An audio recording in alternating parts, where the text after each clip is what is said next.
Fine motor milestones are the most overlooked developmental milestones of childhood.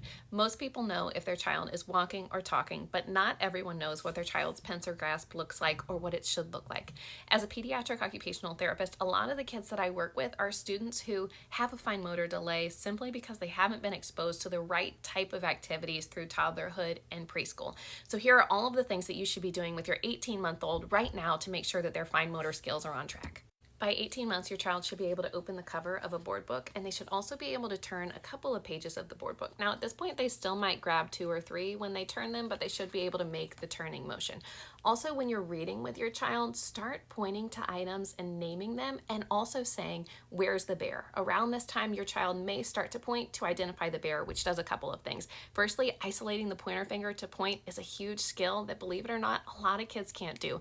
And also, when your child is visually scanning the page for an item, that is a huge visual motor skill that's going to make them a great handwriter.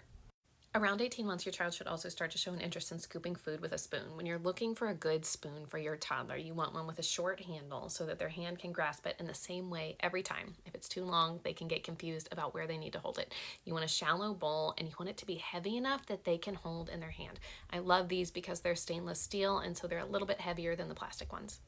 At this point, your child should be able to use their pincer grasp to pick up small pieces of food and bring them to their mouth. I also want to see them building block towers at this age. So by 18 months, they should be building block towers that are around 3 to 4 blocks tall before they fall over. By the time they're 23 months, I want to see that block tower being more like 4 to 6 blocks high. At this point, your child should be able to take a chunky puzzle piece that's a square or a circle and slide it into the right hole. When they're given a crayon, they should be able to do a little scribble at this age. During play, if they're playing with a truck, I want to see them able to push and pull, and I want them putting items into containers. Finally, when you're getting your 18-month-old dressed, they should be showing you that they understand what's going on by helping push their arms into the sleeves.